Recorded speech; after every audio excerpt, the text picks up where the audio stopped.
Friends, welcome to my academy. Friends, आज के इस क्लास में आपके रीट के एग्जाम में पूछे गए सीडीपी पेपर 1 पेपर 2 दोनों के क्वेश्चनों को डिस्कस करने वाले हैं। तो वीडियो बहुत ज़्यादा इंपॉर्टेंट होने वाली है।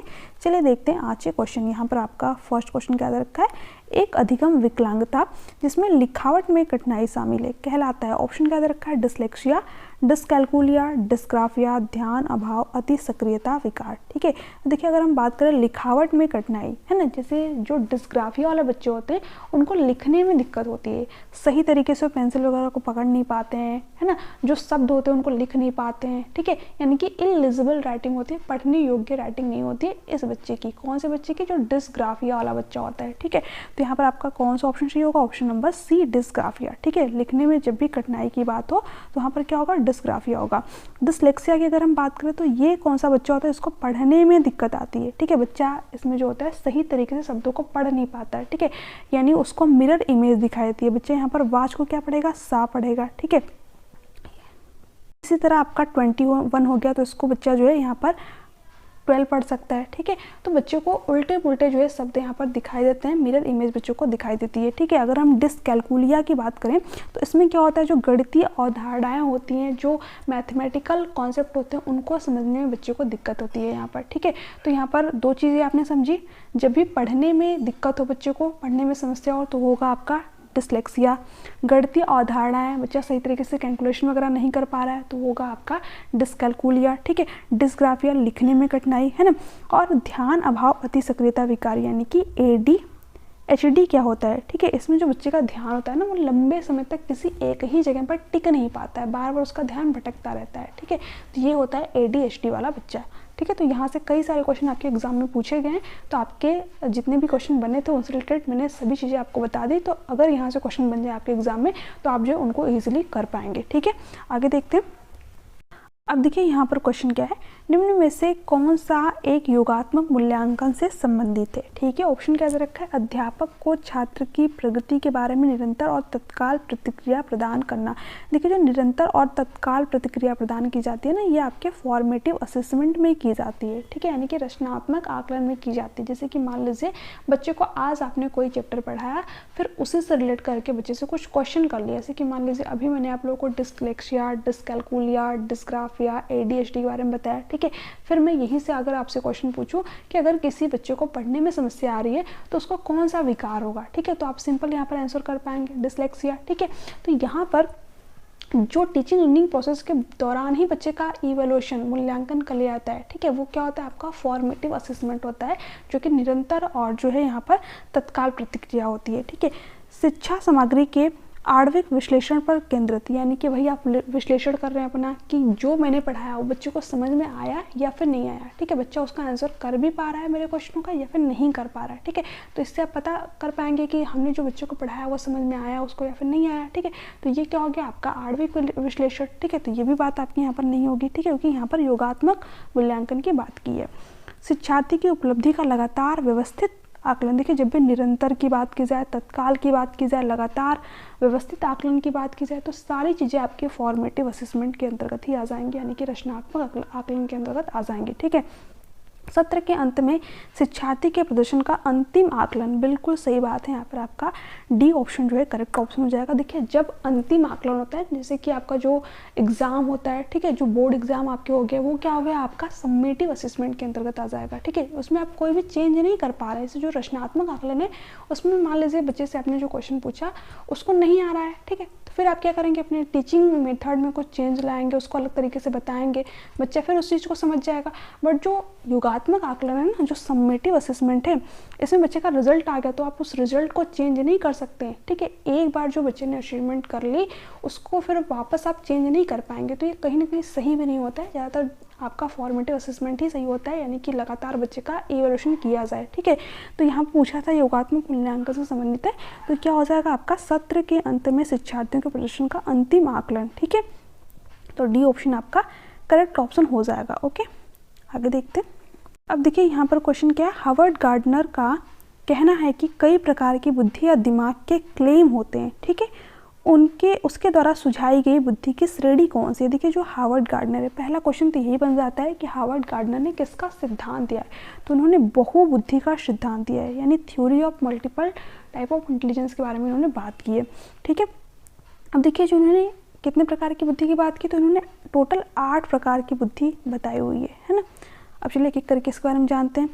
देखिए यहाँ पर दे रखा है विश्लेषणात्मक बुद्धि, जो उन्होंने 8 प्रकार बताया हुआ ना, इसमें विश्लेषणात्मक बुद्धि नहीं आती है। ठीक है, प्रकृतिवादी कौशल, बिल्कुल सही बात है, यहाँ पर बी ऑप्शन ही आपका करेक्ट ऑप्शन हो जाएगा। जो इन्होंने 8 प्रकार बताए हुए हैं उसमें आपका आता है नेचुरलिस्टिक इंटेलिजेंस। ठीक है, या फिर कौशल भी, स्किल्स भी इसको कह सकते हैं, यानी जिन व्यक्तियों के पास में अपने नेचर के प्रति जो जागरूकता होती है, या फिर कह सकते हैं कि अच्छी खासी नॉलेज रखते हैं। ठीक है, उनके अंदर कौन सी बुद्धि होती है, नेचुरलिस्टिक इंटेलिजेंस, यानी कि प्रकृतिवादी बुद्धि होती है। जैसे जो प्रकृति से रिलेटेड जो कृषक वगैरह होते हैं, ठीक है, उनके पास में कौन सी बुद्धि है, आपकी प्रकृतिवादी बुद्धि है ना।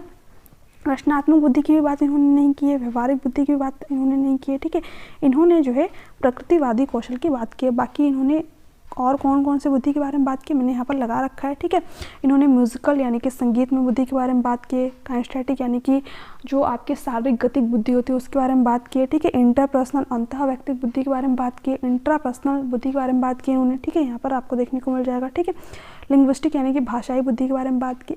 इन सभी को मैंने पूरा डिटेल में बताया हुआ है। ठीक है, अगर आप प्रीवियस क्लासेस देखेंगे तो उसमें मैंने पूरा डिटेल में सभी चीज़ों को एक्सप्लेन किया हुआ है। ठीक है, मैथमेटिकल यानी कि तार्किक गणित बुद्धि होती है। ठीक है, बाकी ये मैंने आप लोगों को बता ही दिया। नेचुरलिस्टिक यानी कि वही प्रकृतिवादी बुद्धि, इसके अलावा विजुअल यानी कि स्थानिक बुद्धि। ठीक है, तो ये 8 प्रकार की जो बुद्धि है जो कि आपके हार्वर्ड गार्डनर के द्वारा बताई गई है, ये आपको यहाँ पर पता होना चाहिए। देखिए क्वेश्चन क्या बनता है, कौन सी बुद्धि हार्वर्ड गार्डनर के द्वारा इनमें से नहीं बताई गई है। ठीक है, तो वहाँ पर आपको पता होना चाहिए कि हार्वर्ड गार्डनर ने कौन कौन सी बुद्धि बताई है। ठीक है, तो यहाँ पर ये 8 प्रकार अच्छे से आप पढ़ लीजिएगा। ठीक है, क्योंकि इसमें से क्या करेगा, कोई 3 प्रकार आपको अलग दे देगा। ठीक है, और 1 प्रकार इनमें से उठा करके दे देगा। ठीक है, जैसे कि आपको यहाँ पर क्वेश्चन में देखने को मिला। ठीक है, 3 तो अलग दे रखा था। ठीक है, ये 3 आपके अलग दे रखा था, और ये वाला आपको जो है हार्वर्ड गार्डनर से रिलेट करके दे रखा था। तो यहाँ पर आपको अगर 8 प्रकार नहीं पता होंगे तो आप अपने एग्जाम में क्वेश्चन को गलत करके चले आएंगे। ठीक है, तो 8 प्रकार अच्छे से याद कर लीजिएगा। ठीक है, फिर अगर आप देखेंगे तो मैंने बहुत ही ट्रिकी वे में आपको सारी चीज़ें करा रखी हैं। आगे देखते हैं। अब देखिए यहाँ पर क्वेश्चन क्या है, हमारे देश में कई बच्चे एक से अधिक भाषा बोलते हैं, निम्न में से पता लगाइए 2 भाषाओं को बोलने की क्षमता। ठीक है, जैसे कि मान लीजिए कुछ बच्चे होते हैं जो कि हिंदी की भी नॉलेज रखते हैं, इंग्लिश की भी नॉलेज रखते हैं, और संस्कृत या फिर तमिल, तेलुगु, मराठी जो भी आपकी लैंग्वेज हो, ठीक है, उस लैंग्वेज की भी आपको नॉलेज होती है। ठीक है, तो अवधारणा गठन में सुविधा, सिंपल सी बात है कि अगर आप कई सारे लैंग्वेज की नॉलेज रखेंगे तो जो आपके कॉन्सेप्ट होंगे, ठीक है, वो अलग अलग लैंग्वेज को लेकर के मतलब क्लियर होंगे, आपको सुविधा भी होगी। ठीक है, तो ये बात बिल्कुल सही है। संज्ञानात्मक लचीलेपन में सुविधा, जैसे कि मान लीजिए आपको हिंदी आती है, वहीं पर आपके सामने कोई इंग्लिश में बात करने लग गया। ठीक है, तो आप क्या करेंगे, हिचकिचाहट महसूस करेंगे, उससे बात नहीं कर पाएंगे। ठीक है, बट अगर आपको इंग्लिश भी आ रही है तो आप जो है तुरंत उससे मतलब बात कर पाएंगे। ठीक है, तुरंत उस लैंग्वेज में स्विच कर जाएंगे। ठीक है, तो आप जो आपकी संज्ञानात्मक क्षमता उसमें क्या है, फ्लेक्सिबिलिटी, यानी कि आपसे कोई किसी लैंग्वेज में बात करे, हिंदी में बात करे तो हिंदी में बात कर पा रहे हैं, इंग्लिश में बात करे तो इंग्लिश में बात कर पा रहे हैं। ठीक है, तो फ्लेक्सिबल है, ये भी बात सही है।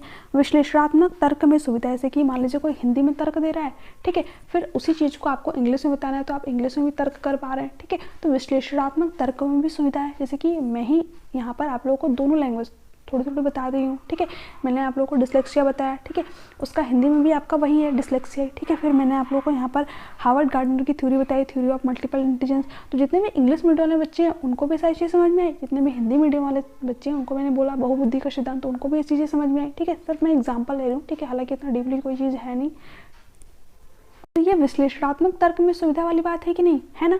ठीक है, तो यहाँ पर आपका क्या हो जाएगा, सी ऑप्शन, यानी कि तीनों ही बातें आपकी सही है, तो डी ऑप्शन आपका क्या हो जाएगा, करेक्ट ऑप्शन हो जाएगा। ओके, अब देखिए यहाँ पर क्वेश्चन क्या है, एक अध्यापक कक्षा में कुछ गतिविधियाँ कर रहा है, जैसे अ न लेकर केवल यह पूछ कर कि क्या हुआ, बल्कि यह भी पूछा कि कैसे और क्यों। ठीक है, उन्हें एक प्रश्न के विभिन्न उत्तरों तथा परख की तुलना करने के लिए मदद करना, जो वास्तव में सबसे अच्छा जवाब है। इन गतिविधियों से वह बढ़ावा देने की कोशिश कर रहा है। ठीक है, समानता, एकीकृत सोच, आलोचनात्मक सोच, अवधारणा, मानचित्र।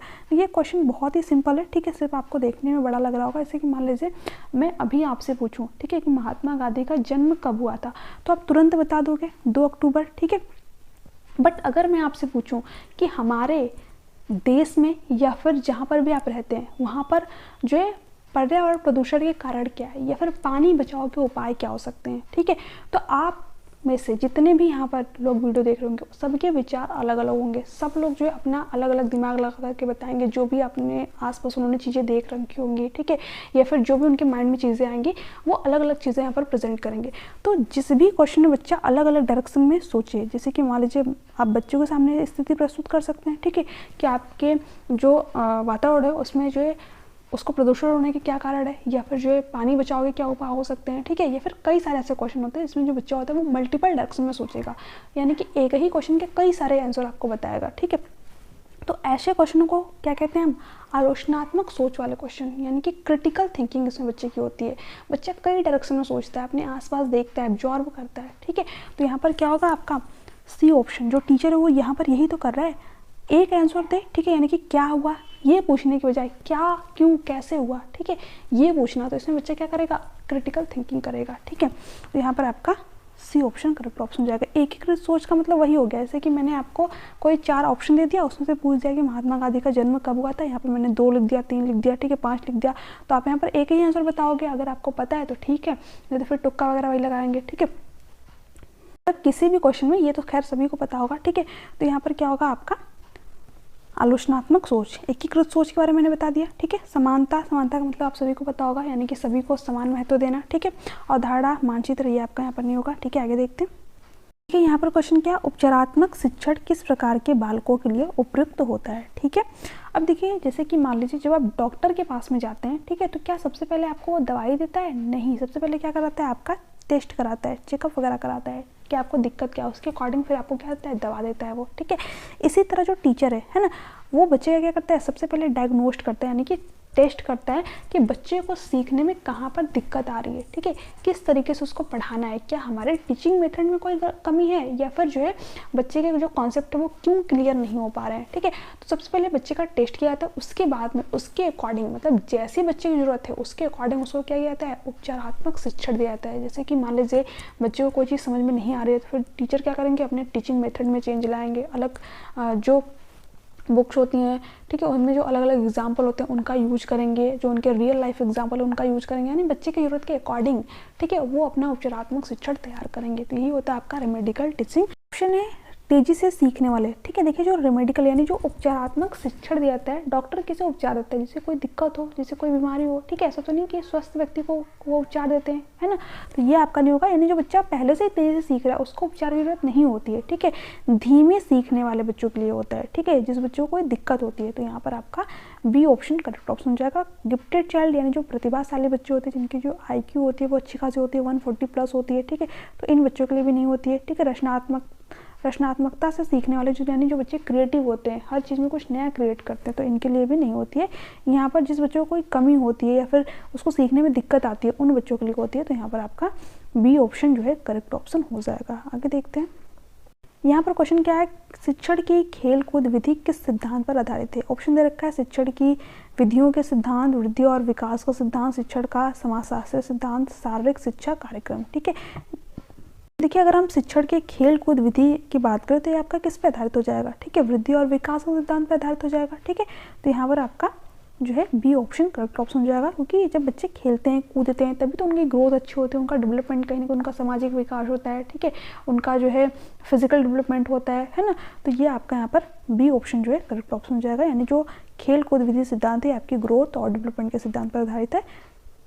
यहाँ पर इमेज में भी देख पा रहे होंगे। आगे देखते हैं, यहाँ पर देखिए क्वेश्चन क्या है, NCF 2005 की राष्ट्रीय स्टीयरिंग समिति के अध्यक्ष कौन थे। तो ये मतलब बिल्कुल सिंपल सा क्वेश्चन है। ऑप्शन दे रखा है आपको प्रो कोठारी, ठीक है, professor Mehrotra, professor Yashpal, professor Ramamurthy. तो ये आप सभी को पता होगा कि जो NCF 2005 आया, ठीक है, इसके अध्यक्ष कौन थे, प्रोफेसर यशपाल। ठीक है, इसको यशपाल समिति के नाम से भी जाना जाता है। यहाँ पर मतलब डी ऑप्शन में मैंने, एक मिनट, सी ऑप्शन आपका करेक्ट ऑप्शन हो जाएगा, प्रोफेसर यशपाल। तो सी ऑप्शन आपका यहाँ पर राइट ऑप्शन हो जाएगा। इन्होंने किसकी बात की, लर्निंग विदाउट बर्डन, यानी कि बिना भार के शिक्षा की इन्होंने बात की। जैसे कि जो बच्चे के बैग का वजन है ना, वो इतना ज़्यादा नहीं होना चाहिए, बच्चा उसको उठा ही नहीं पा रहा है। ठीक है, यानी कि बिना भार के शिक्षा की इन्होंने बात की है। ओके, आप यहाँ पर देख सकते हैं एनसीएफ 2005 की राष्ट्रीय स्टीयरिंग समिति के अध्यक्ष कौन थे? प्रोफेसर एस पाल थे। आगे देखते हैं यहाँ पर,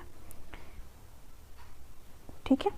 आरटी अधिनियम 2009 किस आयु समूह के बालकों के लिए है? ठीक है, आप सभी को पता है जो आपका आरटी अधिनियम 2009 आया, ठीक है, ये कौन से बालकों के लिए होता है? जो 6 से लेकर के 14 साल तक के बच्चे, इनको निःशुल्क एवं अनिवार्य शिक्षा देने की बात की गई, ठीक है। यहीं पर देखिए क्वेश्चन बहुत ज़्यादा इंपॉर्टेंट है, आपके एग्जाम में पूछा सकता है कि जो 6 से लेकर के 18 साल तक के बच्चे होते हैं, ठीक है, इनको अनिवार्य, ठीक है, एवं निःशुल्क शिक्षा देने की बात की गई। बट कौन से बच्चे को? जो बच्चे दिव्यांग होते हैं, ठीक है। तो क्वेश्चन बन सकता है कि दिव्यांग बच्चों के लिए जो आरटी अधिनियम 2009 बनाया गया है उसमें एज क्या रखी गई है? तो 6 से लेकर के 18 साल रखी गई है। बाकी सामान्य बच्चों के लिए 6 से लेकर के 14 साल, ठीक है। तो ये बहुत ही इंपॉर्टेंट क्वेश्चन है, आपके एग्जाम में बन सकता है, ठीक है। तो यहाँ पर क्या हो जाएगा? 6 से लेकर के 14 साल, क्योंकि यहाँ पर पूछा है किस आयु समूह के बालकों के लिए, ठीक है। तो यहाँ पर दिव्यांग वगैरह अगर लिखा होता तो 6 से 18 हो जाता, बट यहाँ पर नहीं लिखा है या फिर सामान्य लिखा हो तो 6 से 14 साल, ठीक है। तो यहाँ पर डी ऑप्शन आपका करेक्ट ऑप्शन हो जाएगा। बाकी यहाँ पर क्वेश्चन क्या है? निम्नलिखित में से कौन सा दैहिक अभिप्रेरक नहीं है? उपलब्धि, भूख, प्यास, नींद, ठीक है। तो इसके लिए आपको अब्राहम मैस्लो की थ्योरी समझनी पड़ेगी। उन्होंने देखिए उसमें आपका भूख भी आ जाएगा, प्यास भी आ जाएगा, नींद भी आ जाएगा, ठीक है, बट अचीवमेंट आपका नहीं हो जाएगा, ठीक है। तो यहाँ पर आपका ए ही ऑप्शन करेक्ट ऑप्शन हो जाएगा, क्योंकि निम्नलिखित में से कौन सा दैहिक अभिप्रेरक नहीं है, यानी कि साइकोलॉजिकल नीड नहीं है, उसी के बारे में पूछा है, तो ए ऑप्शन आपका करेक्ट ऑप्शन हो जाएगा। इसको मैं थोड़ा सा आपको इमेज से बता भी देती हूँ, ठीक है।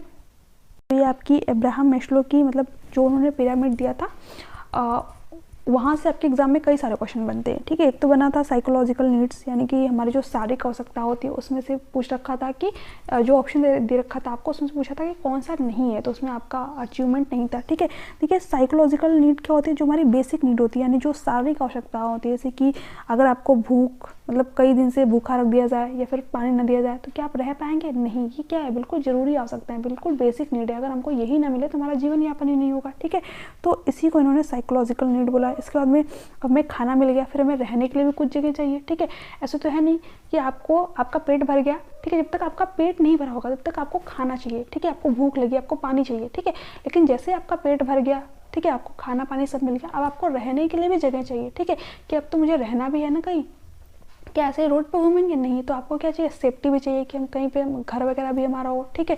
तो ये आपका सेफ्टी नीड्स होती है। उसके बाद में बिलोंगिंगनेस एंड लव नीड्स, जब आपको खाना भी मिल गया, रहने के लिए घर भी मिल गया, उसके बाद में आपको क्या चाहिए कि ठीक है यार कुछ रिश्ते भी तो होने चाहिए, ठीक है, हम अकेले ही जीवन यापन करें अपना, फ्रेंड्स होने चाहिए, ठीक है, या फिर हमारे आस पड़ोस में कोई होना चाहिए, ठीक है। तो फिर आप क्या करते हैं? रिश्ते बनाते हैं, ठीक है। यानी जब आपका पेट भरा हो, जब आपके पास में रहने के लिए छत हो, उसके बाद में आप रिश्ते वगैरह के बारे में सोचते हैं, ठीक है। तो ये आपकी साइकोलॉजिकल नीड्स के अंतर्गत आता है, ठीक है।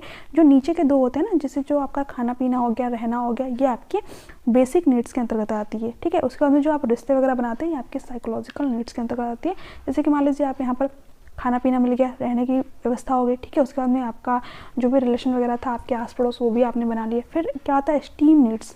इसमें क्या होता है कि अब आपको क्या चाहिए कि समाज में हमारी एक मूल्य हो, यानी कि हमें लोग जाने हमारा समाज में नाम क्या है, ठीक है। हमें रहने के लिए, मतलब हमारा पेट भी भर गया, खाना भी मिल गया, ठीक है, रिश्ते भी बन गए, लेकिन हम कौन है? हमको कौन जानता है, ठीक है, हमारे समाज में वैल्यू क्या है? तो यहाँ पर इंसान उस पर वर्क करता है, ठीक है, यानी कि अपना एक नाम बनाता है, ठीक है, कुछ करता है लाइफ में। तो ये क्या होती है? आपकी स्टीम नीड्स होती है, ठीक है। जब ये भी पूरी हो जाती है, ज़्यादातर लोग इसी चारों के बीच में रह जाते हैं, यहाँ तक बहुत ही कम लोग पहुँच पाते हैं। सेल्फ एक्चुअलाइजेशन, ठीक है, इसमें क्या होता है कि अब हमने सारी चीज़ें कर ली लेकिन हमें शांति नहीं मिल रही है, ठीक है। अब हमें चाहिए मौज, ठीक है, यानी कि आपने देखा होगा बहुत सारे लोग घर वगैरह को त्याग देते हैं, छोड़ देते हैं, ठीक है। तो वो होती है आपकी बिल्कुल लास्ट वाली स्टेज, जिसमें कि आपको सेल्फ फुलफिलमेंट नीड्स, यानी कि हम क्या हैं, हम खुद को कैसे फिलअप करें, ठीक है, खुद के बारे में जानना, वो क्या हो जाएगा? आपकी बिल्कुल लास्ट वाली नीड, जिसमें बहुत कम लोग जा पाते हैं, ठीक है, मतलब 1-2% ही। तो यहाँ पर ये थी आपकी अब्राहम मैस्लो का पिरामिड। यहाँ से कई सारे क्वेश्चन आपके एग्जाम में बनते हैं। मैंने बेसिक जो पॉइंट थे उनको समझाने की पूरी कोशिश की है। फिर भी अगर आपको नहीं समझ में आया हो तो मैं एक अलग से वीडियो में इसको पूरा डिटेल में डिस्कस कर दूँगी, ठीक है। तो ये थी आपकी आज की क्लास। कुछ क्वेश्चन थे जो कि आप लोग साथ में मैंने डिस्कस किए।